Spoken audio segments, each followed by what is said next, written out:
I am not a medical expert at all, so I will present only some stories here.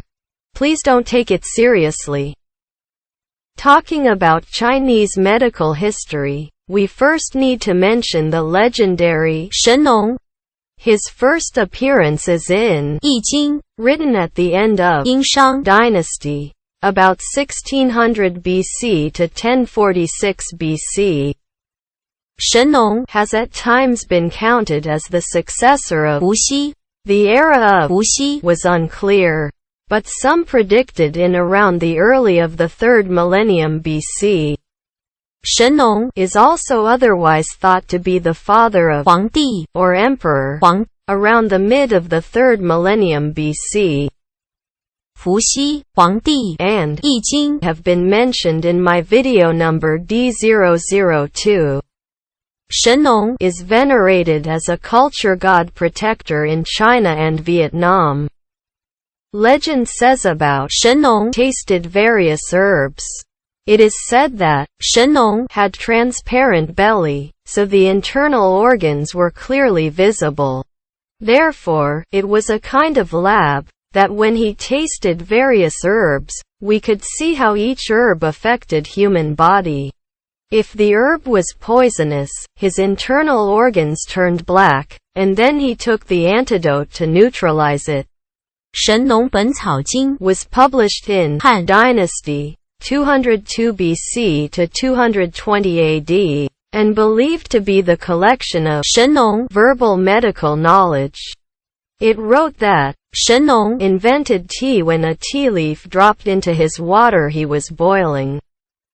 It also explained that most of the time, 神农 used tea as an antidote when he got poisoned during testing a herb. 神农 is said of having a ochre whip to reveal the cold or heat characteristics of the herbs when he whipped them. He refined measuring pulse, 针灸 or acupuncture and moxibustion methods too. At the end, he died of taking heartbroken grass. He saw a bird putting a seed on the ground and he invented grain farming. In addition to hoe and axe, his invention of wooden plow is considered to be the beginning of agriculture. He also invented digging well, agricultural irrigation, preserving stored seeds, weekly farmers' market, and harvest ceremony. By the way, plow in China evolved from wood to from bone, and by the 6th century BC it was recorded from iron. He taught herbal drug treatment, farming and 24 节气 or solar terms of Chinese calendar. So Chinese respects him as the founder of herbal medicine, the king of medicine, the king of grains, divine farmer, 神农 the great, and still many others. However, the earliest existing monograph on the theory of traditional Chinese medical is 黄帝内经.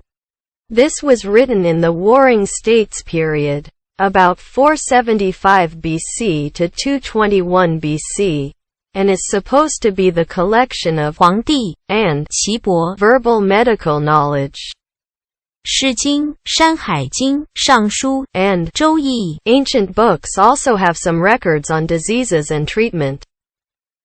Archaeologists later found many medical knowledge and activities inscriptions on tortoise shell dated from 殷商 dynasty. The terms of doctors were first recorded in oracle bone inscriptions.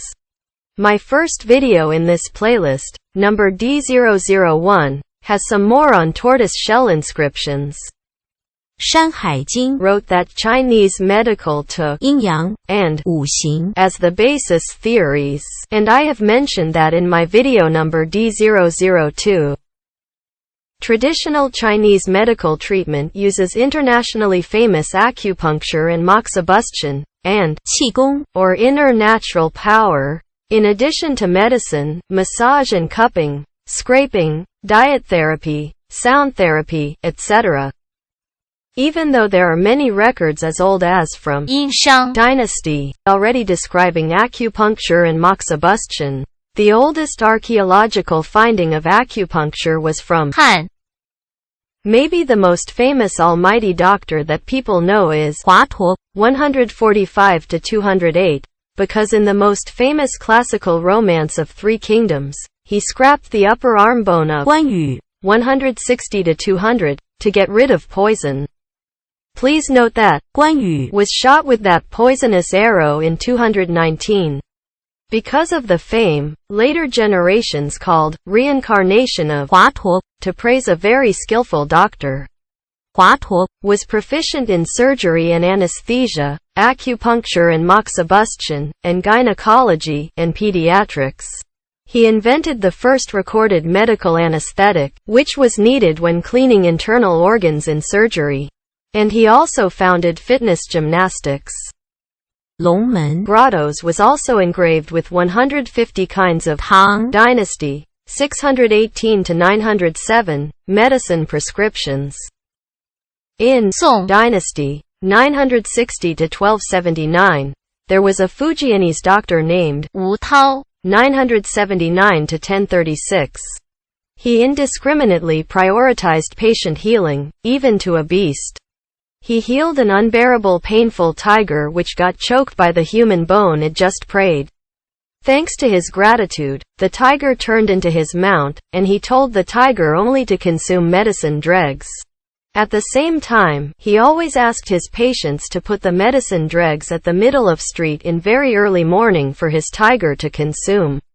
When I was a kid, I still saw the tradition of homes putting Chinese medicine dregs at the middle of the street.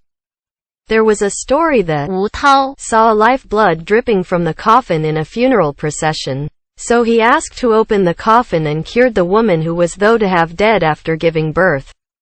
It is said that he also wrote 吴氏本草 and 灵宝经 after his death, people worshipped him with temples as 大道公吴真人 or 花桥公 Several centuries later, the Empress 文 1362 to 1407 of Emperor 成祖 1360 to 1424 of 明 Dynasty 1368 to 1644 suffered from breast disease and no royal doctors could cure her.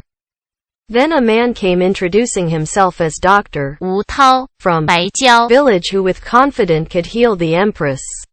It was Chinese palace rule that an outsider could not see the behind-screen Empress.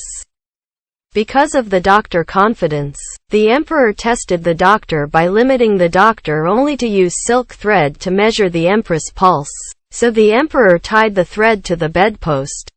The doctor said that it was the pulse of inanimate object. So this time the emperor tied the thread to a cat, a living body.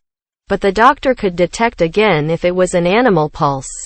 The emperor was amazed, and finally tied the thread to the Empress' wrist. The doctor gave the acupuncture and moxibustion directions from outside the screen and cured the Empress. After refusing all offers from the emperor, the doctor rode on his crane and disappeared. As a gratitude, the emperor called the doctor as 恩主昊天一灵庙会真君万寿无极保生大帝 or people commonly call the doctor in short as 保生大帝 There was also a saying that 保生大帝 had 36 officials and generals. 保生大帝 Is mainly worshipped in southern 福建、台湾 and Southeast Asia. And you would find people also worship his Mount Tiger under his altar.